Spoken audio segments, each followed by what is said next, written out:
Chapter का नाम डलवा दें, बायोलॉजिकल क्लासिफिकेशन। हेडिंग डाल दीजिए बायोलॉजिकल क्लासिफिकेशन। बायोलॉजिकल क्लासिफिकेशन किसने दिया था? आर.एच. विटेकर साहब ने। ठीक है, मोस्ट एक्सेप्टेड हमारे पास यही थे क्लासिफिकेशन। क्लासिफिकेशन तो कई लोगों ने दिया, बट मोस्ट एक्सेप्टेड मॉडल कौन सा था? आर.एच. विटेकर का था। क्लियर? आई थिंक हमें लग रहा है 1969 की बात है क्या, देख लेते हैं, हम बता देंगे अभी। क्लियर? तो हमने ये कहा कि हमारे पास ये बायोलॉजिकल क्लासिफिकेशन क्या था, लिविंग वर्ड में हमने कहा कि जब हमारे पास कई सारे डाइवर्सिटी हो गए थे, ठीक है, अलग अलग डिफरेंट स्पीसीज हो गई थी, तो हर एक डिफरेंट स्पीसीज को एक अलग अलग ग्रुप में डिवाइड करके ही पढ़ना हमारे लिए क्या था? क्लासिफिकेशन था। और किस बेसिस पे मैं क्लासिफिकेशन करता था? On the basis of observable character, similarities and dissimilarities के बेसिस पे हम करते थे। बोलिए बात सही है? तो यानी हमारे पास क्या है कि सिमिलरिटीज और डिसिमिलरिटीज के बेसिस पे आर.एच. विटेकर साहब ने 2 किंगडम क्लासिफिकेशन दिया, या 3 किंगडम क्लासिफिकेशन दिया, या 4 किंगडम, या 5 या 6। आर.एच. विटेकर ने कौन सा? 5। 2 किंगडम ऑफ क्लासिफिकेशन किसने दिया था?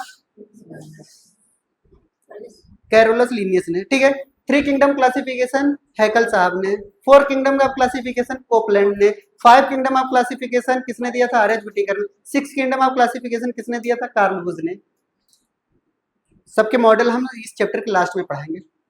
जब तक आपको सभी ऑर्गेनिज्म के बारे में जानकारी नहीं होगी, उनके हैबिट्स, हैबिटेट, उनकी बनावट, उनकी संरचना के बारे में अगर जानकारी नहीं होगी, तब हम कैसे पहचानेंगे किसको किस में रखें? बोलिए बात सही है? अगर मैं फंजाई के बारे में पढ़ा रहा हूँ, अगर प्रोटिस्टा के बारे में पढ़ा रहा हूँ, तो मुझे पता तो चलना चाहिए कि प्रोटिस्टा किस में रखा जाएगा, 2 किंगडम में, 3 किंगडम में, 4 किंगडम में, इनका प्लेस कौन सा है। ठीक है, जब उनके बारे में जानकारी रखेंगे तब न बताएंगे। क्लियर? जैसे मैंने इनको इस ग्रुप में डाल दिया, अब ये बेचारे भटक रहे हैं, उनकी आत्मा तड़प रही है, सर हमें कहाँ लेकर के आ गए। इनके बिना जानकारी, इनके बारे में बिना पढ़े लिखे हम इनको एक अलग ग्रुप में डाल दिए, तो इनको बुरा नहीं लगेगा? लगेगा। तो यही मैं बताना चाह रहा हूँ, जब तक किसी भी ऑर्गेनिज्म के बारे में मुझे अच्छे से जानकारी नहीं हो जाती, तब तक मैं क्लासीफाई नहीं करूंगा। क्लियर? एनसीईआरटी ने सबसे पहले क्लासीफाई किया है, फिर उसके बारे में पढ़ाया है। गलत है सीक्वेंस। ठीक है, पहले हम क्या करेंगे, उनके बारे में बताएंगे, अपने आप तुम बताने लगोगे किसको कहाँ रखें। समझ रहे मेरी बात? चलिए एक जनरल पॉइंट लिखते हैं इस चैप्टर में। लिखेंगे most accepted classification, most accepted classification, most accepted classification, classification was 5 kingdom classification. Clear? Most accepted कौन सा था बताइए? 5 किंगडम, 5 किंगडम क्लासिफिकेशन था। आप हमें बताइए 5 kingdom of classification was given by R H. Whittaker साहब ने दिया था। क्लियर? वो भी कब? 1969 में। देख लीजिएगा एक बार इसको ना, एनसीईआरटी के हिसाब से देख लीजिएगा, जो भी हो, हमें तो यही याद आ रहा है। क्लियर?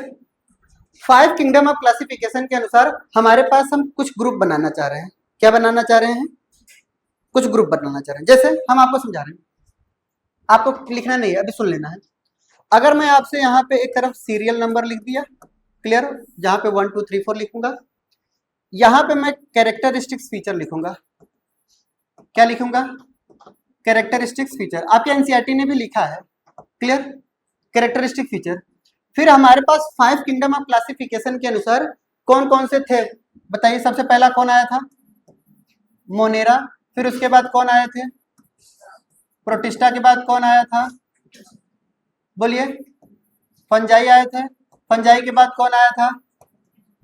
प्लांटी आया था। प्लांटी के बाद क्या आया था? एनिमेलिया आया था। क्लियर?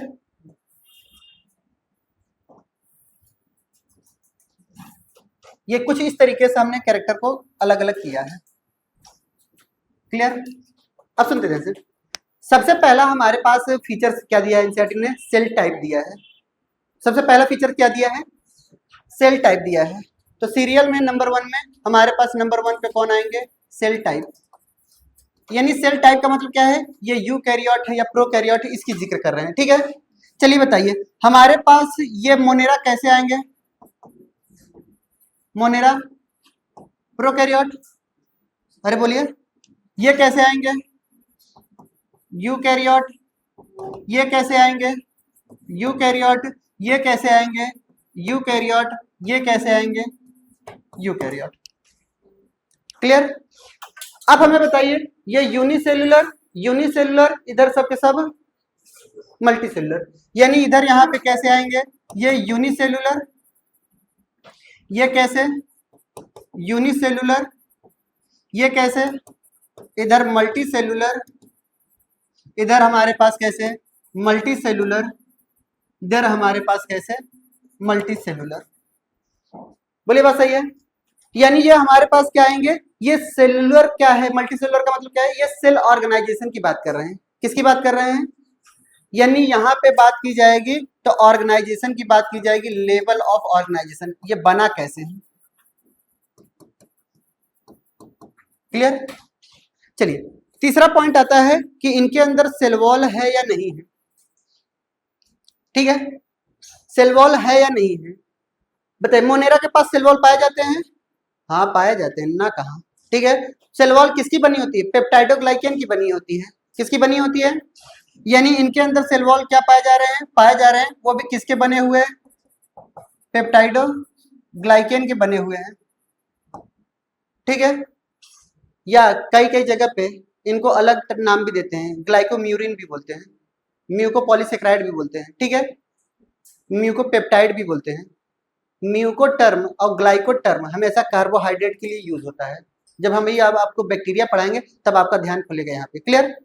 चलिए इनके पास सेल वॉल पाए जाते हैं, अरे बोलिए प्रोटिस्टा के अंदर कुछ लोगों के पास सेल वॉल पाए जाते हैं, कुछ लोगों के कैरेक्टरिस्टिक्स ऑफ द 5 किंगडम दिया है। कुछ पहला कैरेक्टर दिया है इन्होंने सेल टाइप का, प्रोकैरियोटिक, यूकैरियोटिक, यूकैरियोटिक, यूकैरियोटिक, इधर सब कर दिए हैं। ठीक है, फिर उसके बाद आता है हमारे पास सेल वॉल इन्होंने दिया है। क्लियर।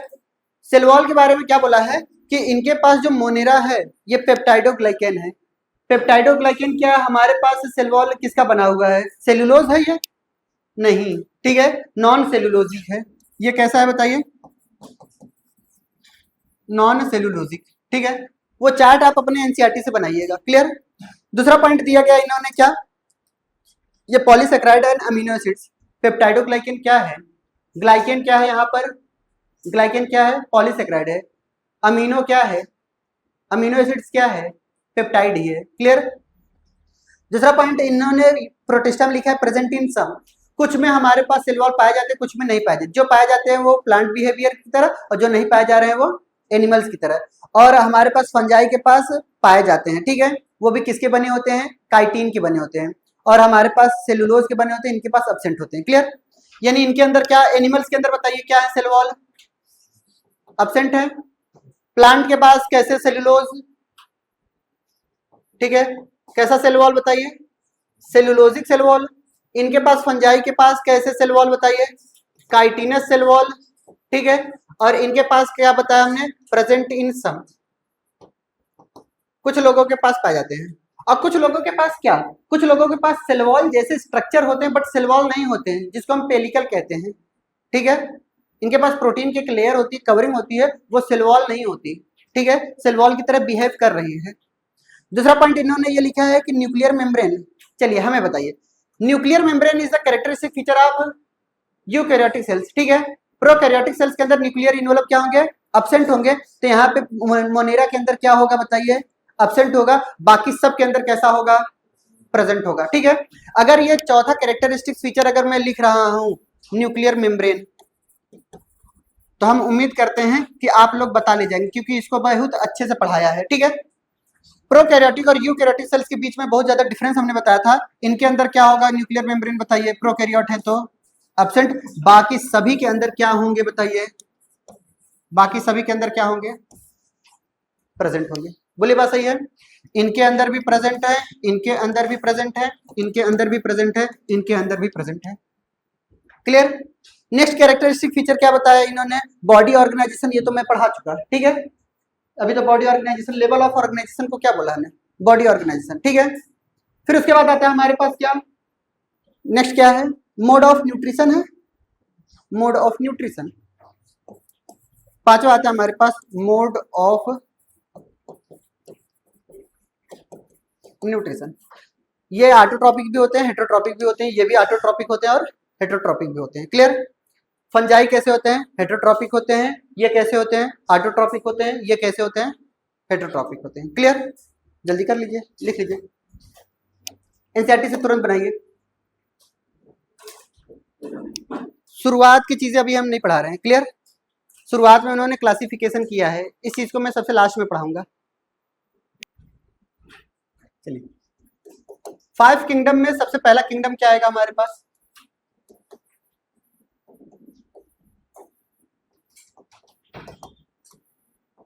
सबसे पहला आता है हमारे पास मोनेरा। क्लियर? सबसे पहला आता है हमारे पास मोनेरा। सुनते रहे। अब जितना भी बताया जाएगा आपको ध्यान से पुरानी बातों को याद करना होगा। अगर नहीं याद होगा तो कोई दिक्कत की बात नहीं, फिर से हम पढ़ा रहे हैं। हमने आपसे वादा किया था दोबारा आएगा। क्लियर? और ये भी वादा किया था कि सेल में हमने प्रोकैरियोटिक सेल्स में बैक्टीरिया नहीं पढ़ाया था, यहीं पे पढ़ाएंगे बैक्टीरिया के बारे में सब कुछ। क्लियर? तो वो भी कर्ज हमारा आज ही उतरेगा। सुनते ध्यान से। सबसे पहला पॉइंट आता है हमारे पास मोनेरा के बारे में। टू दी एनसीईआरटी बनना है, रहना है, एक भी पॉइंट बाहर से नहीं लिखना।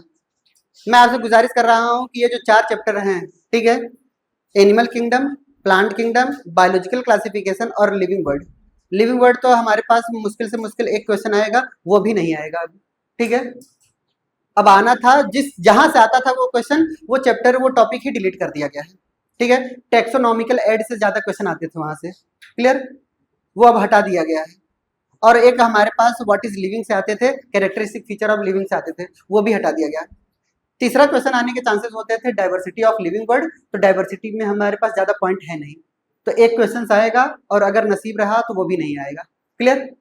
तो लिविंग वर्ल्ड को उतना ज्यादा आप हाईलाइटेड करके न पढ़िएगा, सिर्फ और सिर्फ डाइवर्सिटी पढ़ लिया है, बहुत है उतना ज्यादा। क्लियर? अब फोकस हमारा किस पे होना चाहिए? बैक्टीरिया पे पूरा का पूरा। ठीक है? तो मोनेरा के बारे में क्या लिखेंगे? Bacteria are the sole member of, क्या बोला इनमें? मोनेरा के अंदर जो बैक्टीरिया पाई जाती है वो क्या है बताइए? सोल मेंबर है, सोल मेंबर ऑफ मोनेरा। जल्दी जल्दी पॉइंट लिखेंगे, लिखवाएंगे नहीं हम, ठीक है? हम खुद नहीं लिखेंगे, हम बोल दे रहे हैं, वो लिखते जाइए आप। ठीक है? Bacteria are the sole member of, bacteria are the sole member of Monera. Sole member का मतलब क्या है? इनकी जान है। ठीक है? अगर हम बैक्टीरिया के बारे में पढ़ रहे हैं तो समझ जाइए कि हम किसके बारे में पढ़ रहे हैं? मोनेरा के बारे में पढ़ रहे हैं। ठीक है? दूसरा पॉइंट आता है कि ये माइक्रोस्कोपिक ऑर्गेनिज्म है। जल्दी जल्दी पॉइंट लिखेंगे। ये कैसा ऑर्गेनिज्म है बताइए?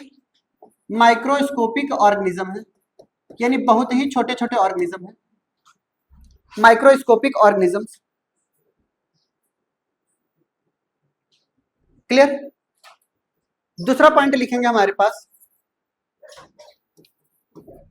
Cosmopolitan, cosmopolitan in nature, cosmopolitan in nature, cosmopolitan in nature. सुनेंगे ध्यान से। कॉस्मोपॉलिटन का मतलब, कॉस्मोपॉलिटन कहीं भी शब्द आपको कहीं जिंदगी में दिखे तो समझ जाइएगा कि ऐसी स्पीसीज या ऐसे ऑर्गेनिज्म जो हर जगह पाए जाते हैं। कहाँ पाए जाते हैं? यानी ये हमारे पास कहाँ पे पाए जाते हैं? तो that is found in, found in कहाँ? एयर में, वाटर में, डिजर्ट में, ठीक है, और थर्मल वेंट्स में,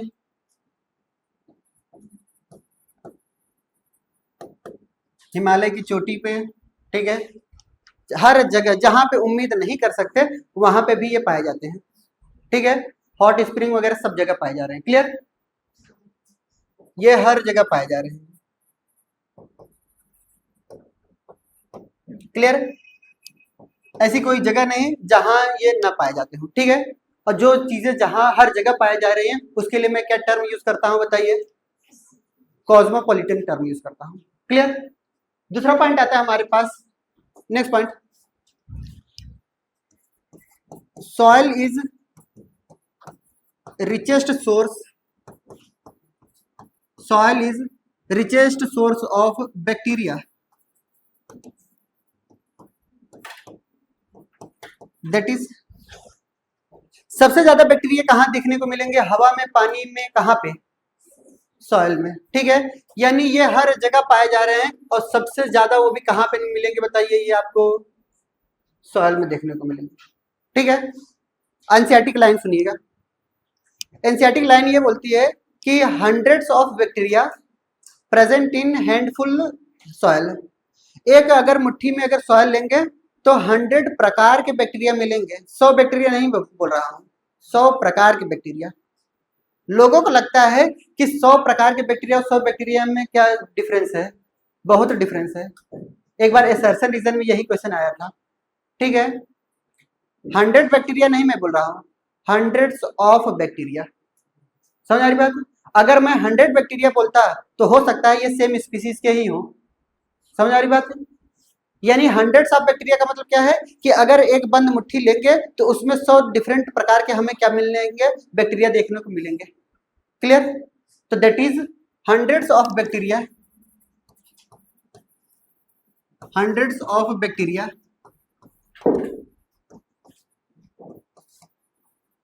प्रेजेंट इन हैंडफुल सॉइल। अगर एक बंद मुट्ठी में अगर हम क्या रखेंगे? सॉइल को रखते हैं तो उसमें हमें क्या मिलेंगे? हंड्रेड्स ऑफ बैक्टीरिया देखने को मिलेंगे। क्लियर? कुछ बातें हमें रिमार्क डाल करके लिखनी है, कुछ बातें नोट डाल करके लिखेंगे।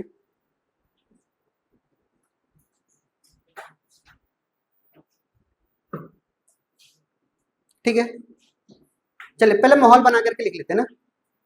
सुन लेते हैं क्या है हमारे पास। हमारे पास क्या होती है कि जो बैक्टीरिया होती है वो एवरी जगह तो पाई जा रही है, सब जगह पाई जा रही है, ठीक है। इसके साथ साथ अनयूजुअल प्लेस पे भी पाई जाती है, जहां पे हम उम्मीद नहीं कर सकते, ठीक है। यानी जहां की उम्मीद नहीं कर सकते वहां पे भी पाई जा रही है, डिजर्ट में भी पाए जा रहे हैं, हॉट स्प्रिंग में भी पाए जा रहे हैं, थर्मल वेंट्स में भी पाए जा रहे हैं, गर्म जगहों पे भी और ठंडे जगहों पे भी पाए जा रहे हैं। क्लियर? इवन यहाँ तक कि आपने कभी भी लाइफ बॉय का एड देखा है? उसमें क्या करते हैं? वो नहाता है, यहाँ पे एक कीटाणु तो बच ही जाता है, ठीक है। यानी वो डायरेक्ट साफ साफ लिखता है कि 99.9% बैक्टीरिया को किल कर रहा है, 1% तो रह ही जाता है ना। समझ रही बात? यानी ये हर जगह पाया जा रहा है, इनको खत्म करना मुश्किल ही नामुमकिन है, ठीक है। इसलिए कभी भी एड में देखेंगे अगर वो बैक्टीरिया से रिलेटेड है तो 100% बैक्टीरिया को किल नहीं कर रहा होगा। क्लियर? 99.9% क्या करते हैं? वो किल करते हैं। यह हमारे गट कैविटी में भी पाए जाते हैं और सरप्राइज की बात है कि फीमेल के वजाइना में भी पाई जाती है बैक्टीरिया, ठीक है। यानी हमारे फीमेल वजाइना में जो बैक्टीरिया पाई जाती है सेम वही बैक्टीरिया कर्ड में पाई जा रही है, दही में, लैक्टोबैसिलस। क्लियर? इसका मतलब क्या समझे?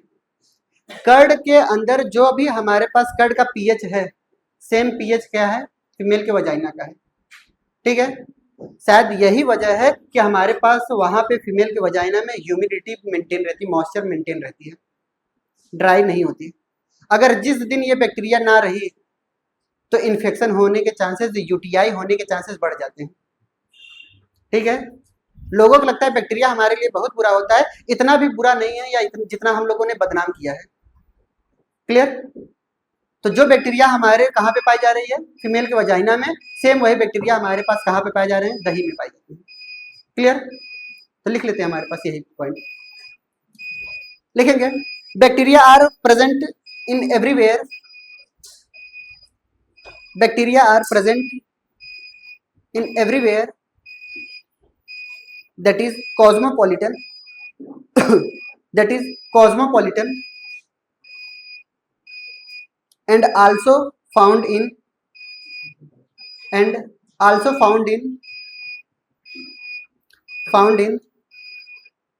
unusual places and also found in unusual places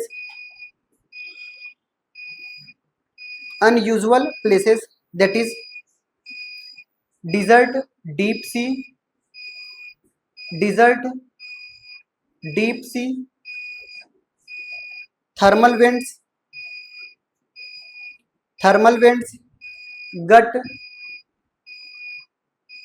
gut, and in female vagina.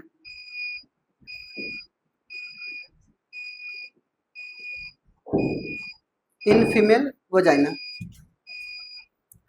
हो गया। कॉस्मोपॉलिटन का मतलब समझ में आया, यानी ये हर जगह तो पाई जा रही हैं, अनयूजुअल प्लेस पे भी पाई जाती हैं। क्लियर। नेक्स्ट पॉइंट लिखेंगे हमारे पास,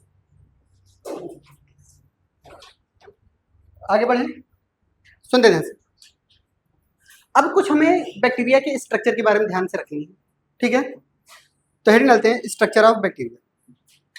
इकट्ठा स्ट्रक्चर नहीं बनाएंगे, समझ आ रही बात, हम धीरे धीरे थोड़ा थोड़ा स्ट्रक्चर बनाएंगे, एक बार में पूरा स्ट्रक्चर बनाएंगे तो बहुत हौच पौच हो जाएगा। क्लियर। हम एक एक पॉइंट को बना करके लिखेंगे। क्लियर।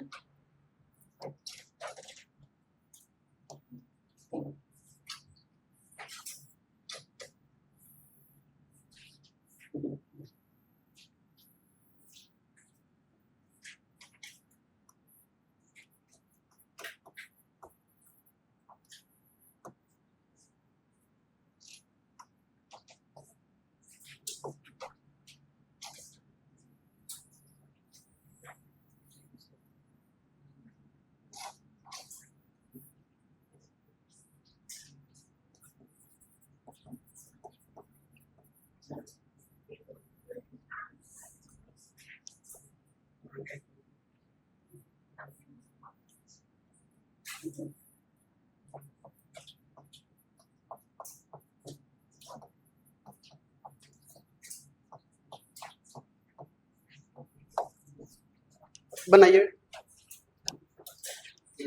मैं भी बैक्टीरिया के स्ट्रक्चर नहीं बना रहा हूं, ठीक है, मुझे एक एक पॉइंट को समझाना है, इसलिए मैं समझा रहा हूं आपको। क्लियर।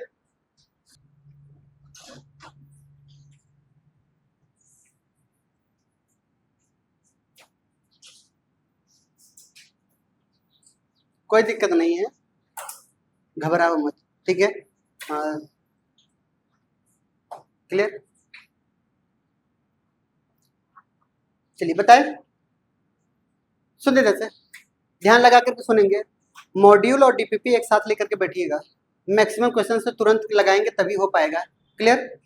या तो यहाँ से छूटने के बाद जो 10-15 मिनट बचता है केमिस्ट्री में, उसमें अगर मॉड्यूल लगा ले रहे हैं तो कभी नहीं भूलेंगे, नहीं तो 2 दिन बाद अगर मैं पूछूंगा एक भी याद नहीं रहेगा। इस चैप्टर की सबसे खास बात है, न हो भरोसा तो देख लो, अभी पूछेंगे, ठीक है। चलिए स्टार्ट करते हैं पूछना। हमने ये कहा कि सेल वॉल जो होती है क्या सभी बैक्टीरिया में पाई जाती है, क्या सभी बैक्टीरिया में पाई जाती है। मैं लिखवाने जा रहा हूँ characteristic feature of the bacteria. इसका मतलब क्या समझेंगे, सभी में पाई जाएंगे, बट एक्सेप्शन भी लिखवाऊंगा। एक्सेप्शन क्या है, हाँ ठीक है, यानी हमारे पास ये क्या होती है, अब्सेंट होती है कहाँ पे, माइकोप्लाज्मा में। अभी लिखेंगे नहीं, साथ साथ सुनेंगे ना।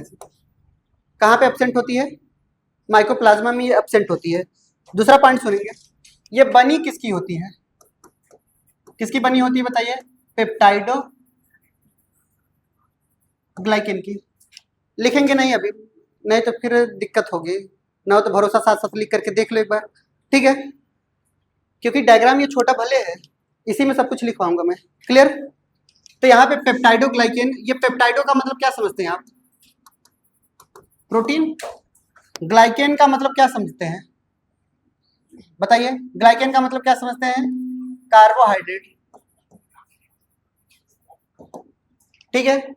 या इसी का दूसरा नाम हमारे पास है म्यूकोपेप्टाइड। म्यूकोपेप्टाइड का मतलब क्या समझते हैं, म्यूको टर्म किसके लिए यूज होता है, कार्बोहाइड्रेट के लिए, और पेप्टाइड टर्म किसके लिए यूज होता है बताइए, हमारे प्रोटीन के लिए। यानी ये किसका मिलकर के बना होता है, cell wall is made up of, cell wall is made up of carbohydrate plus protein, और उसी को मैंने क्या बोला है, पेप्टाइडोग्लाइकेन। क्लियर। अगर इनके कंपोजिशन की बात करते हैं तो इनके पास 2 तरीके के कंपोजिशन पाए जाते हैं, एक होते हैं नाम, एक होता है हमारे पास नाग, ठीक है। नाम और नाग क्या है? यही नाम और नाग मिल करके कंपोजिशन बनाते हैं हमारे किसके? सेल वॉल के। जैसे नाम का मतलब होता है एन एसिटाइल, गूंज रहा है क्या आवाज? एन एसिटाइल ग्लूकोजामाइन, क्या बोला? एन एसिटाइल ग्लूकोजामाइन, ठीक है। इसका हुआ एन एसिटाइल, ठीक है। इनका होता है एन एसिटाइल म्यूरेमिक एसिड, क्या बोलते हैं इनको हम? म्यूरेमिक एसिड, ठीक है। इनको मैं क्या बोलूंगा? एन एसिटाइल ग्लूकोजा माइन, ठीक है। इनके पास ग्लूकोज भी पाए जाएंगे, इनके पास गैलेक्टोज भी पाए जाएंगे, इनके पास मैनोज भी पाए जाएंगे। यानी नाम, नाग और के अलावा क्या क्या भी पाए जाएंगे बताइए? ग्लूकोज भी, गैलेक्टोज भी, मैनोज भी, ठीक है। ये सब भी पाए जाएंगे। इनका पॉलीसेकेराइड फॉर्म क्या होता है? मैनन्स। इनका क्या होगा? गैलेक्टेंस। समझ आई बात? यानी ये सब भी कंपोजिशन इनके पास पाए जाएंगे। क्लियर? चलिए दूसरा पॉइंट समझें। ये इसका क्या है? Cell membrane. इनके जो सेल मेम्ब्रेन होते हैं वो लाइपोप्रोटीन के बने होंगे। किसके बने होंगे? ग्लाइकोप्रोटीन बोल रहा हूं या लाइपोप्रोटीन? लाइपोप्रोटीन, यानी लिपिड्स प्लस प्रोटीन के बने होंगे। क्लियर? इनके सेल वॉल और सेल मेम्ब्रेन के बीच में एक स्पेस पाई जाती है और उस स्पेस को हम क्या बोलते हैं? पेरीप्लाज्मिक स्पेस, ठीक है। और ये जो पेरीप्लाज्मिक स्पेस होती है ये एनोलॉगस होती है। 5 स्टार लगा करके लिखेंगे, ये पूछा गया क्वेश्चन, ठीक है। ये एनोलॉगस होती है किसके? ये एनोलॉगस होती है किसके? लाइसोसोम्स के। ये किसके एनोलॉगस होती है? लाइसोसोम्स के एनोलॉगस होती है। क्लियर? फिर हमने ये कहा कि इनके पास क्या पाई जाती है? एक स्ट्रक्चर पाई जा रही है सेल मेम्ब्रेन की जो फोल्डिंग होती है, जिसको हम क्या बोलते हैं? मीजोसोम्स बोलते हैं। क्लियर? चलिए हमें बताइए, एनालॉगस का मतलब क्या होता है? स्ट्रक्चर अलग अलग हो बट फंक्शन क्या होने चाहिए? सेम होने चाहिए। जो फंक्शन हमारे पास यूकैरियोटिक सेल्स के अंदर लाइसोसोम्स का होता है, सेम यही फंक्शन किसका होता है बैक्टीरिया के अंदर? पेरीप्लाज्मिक स्पेस का। आप हमें बताइए, इंट्रासेलुलर डाइजेशन का काम किसका था? इनके अंदर इंट्रासेलुलर डाइजेशन कौन करेगा? पेरीप्लाज्मिक स्पेस, ठीक है। सेल डिवीजन का ट्रिगर कौन था? लाइसोसोम। इनका क्या है डिवीजन का? Periplasmic space. जो फंक्शन अगर मैं बोलूं लाइसोसोम्स का यूकैरियोटिक सेल्स के अंदर, सेम वही फंक्शन क्या है हमारे पास? पेरीप्लाज्मिक स्पेस का। क्लियर? तो इनके फंक्शन लिखवाने की जरूरत नहीं है। क्लियर? अगर मैं इनको मीजोसोम्स बोल रहा हूं, हमने कहा कि ये मीजोसोम्स जो होती है वो एनालॉगस होती है। क्या होती है? एनालॉगस होती है किसके? माइटोकॉन्ड्रिया का। तो आप क्या समझेंगे? जो फंक्शन हमारे माइटोकॉन्ड्रिया का होता है, सेम वही फंक्शन किसका होता है बैक्टीरिया के अंदर? बैक्टीरिया के अंदर एटीपी का जनरेशन कौन कराता है? मीजोसोम्स। समझ में आई बात? चलिए, इसके अंदर जो भी पाए जा रहे हैं इनको मैंने बोला ये साइटोप्लाज्म है। ये क्या है? सारी गहराई बातें किसके अंदर की जाएंगी? साइटोप्लाज्म के अंदर। क्लियर?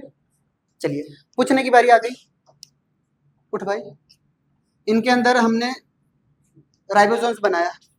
कैसा राइबोसोम्स? किस टाइप का राइबोसोम्स?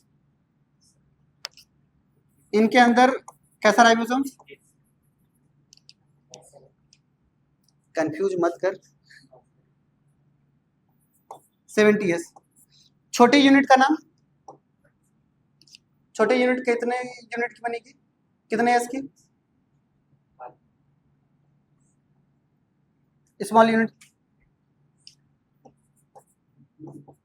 बड़ी यूनिट 30-50 मिल करके 70s। क्लियर? चलिए भैया तुम बताइए, इनके अंदर जेनेटिक मटेरियल कैसा बनाऊं मैं? जेनेटिक मटेरियल चलिए ऐसे नहीं समझ आएगा जब तक मैं डायग्राम न बना दूं तुम लोगों के पास ना।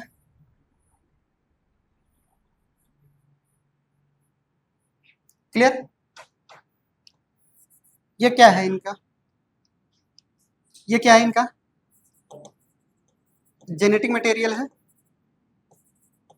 कैसा है जेनेटिक मटेरियल इनका? डबल स्टैंडर्ड है, बोलिए, सिंगल है, सर्कुलर है, जीसी रिच है, नेकेड है, विदाउट हिस्टोन है। सिर्फ हाँ हाँ बोलो, सही सही ना बताओ कुछ। क्लियर? हाँ भाई, हम ही को बताना पड़ेगा ना। क्लियर? यानी साइटोप्लाज्म के बारे में कुछ बातें अभी बाकी है, बनाइए डायग्राम।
क्या ये पॉइंट सारी चीजें पढ़ चुके हो आप लोग?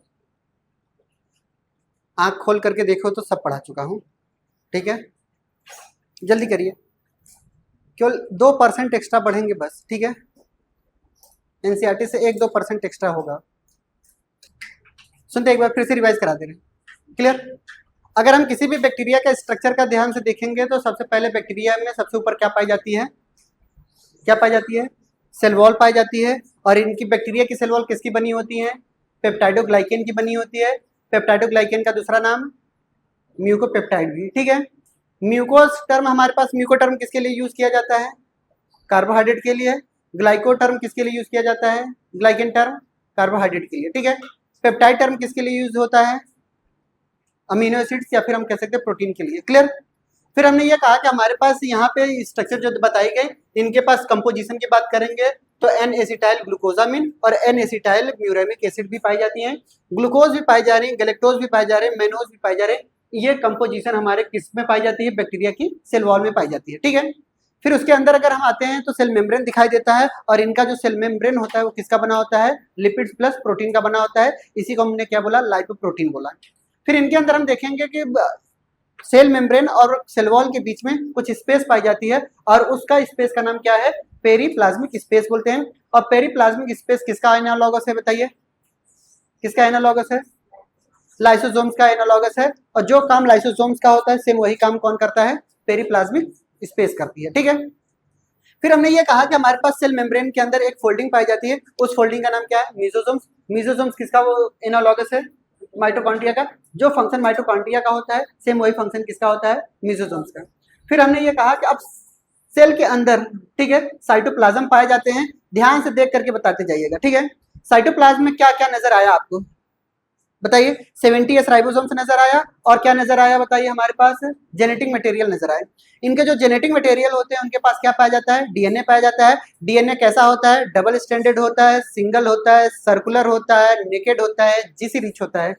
क्या ये बातें पढ़ चुका हूं? बोलिए। पहली बार नहीं पढ़ा रहा हूं, ये तीसरी बार है ना, क्लियर? एक बार पढ़ाया था, एक बार रिवाइज कराया था, फिर पढ़ा रहा हूं। अरे भाई, याद आ रही है? फिर दूसरा पॉइंट आता है हमारे पास क्या, कि अगर हम साइटोप्लाज्म के अंदर की बात करेंगे तो साइटोप्लाज्म में हमारे पास क्या क्या नजर आते हैं? क्या मेम्ब्रेन बाउंड सेल ऑर्गेनल नजर आते हैं? अरे बोलिए। नहीं, मेम्ब्रेन लेस सेल ऑर्गेनल पाए जाते हैं। हाँ, ठीक है। फिर दूसरा पॉइंट, क्या इनके पास न्यूक्लियर मेम्ब्रेन पाई जा रही है? नहीं, इनके न्यूक्लियर मेम्ब्रेन नहीं पाई जा रही है, तो इनके पास ट्रू वेल डेवलप्ड न्यूक्लियस पाया जाएगा? नहीं, इनके वेल डेवलप्ड न्यूक्लियस नहीं पाए जाते हैं, तो इनके न्यूक्लियस का नाम क्या हो सकता है? इनके 4 नाम बताया था हमने, ठीक है। क्या क्या नाम बताया था? न्यूक्लियोइड इन्हीं का नाम है, इंसिपिएंट न्यूक्लियस इन्हीं का नाम है, इनके पास फाइब्रिलर न्यूक्लियर इन्हीं का नाम है, और जीनोफोर इन्हीं का नाम है, ठीक है। यानी क्या बताया गया? स्ट्रक्चर एक है बट नाम अनेक है इनके, क्लियर? फिर इसके बाद बताइए कि इनके पास जेनेटिक मटेरियल के अलावा भी क्या इनके पास ट्रू क्रोमोसोम्स पाए जाते हैं? नहीं पाए जाते हैं, क्लियर? क्या इनके पास जेनेटिक मटेरियल के अंदर हिस्टोन प्रोटीन पाई जाती है? नहीं पाई जाती। अगर हिस्टोन प्रोटीन नहीं पाई जा रही है तो क्या इनकी पैकेजिंग होगी? नहीं। जब इनकी पैकेजिंग ही नहीं होगी तो जेनेटिक मटेरियल नंगा ही घूमेगा। बोली बात सही है?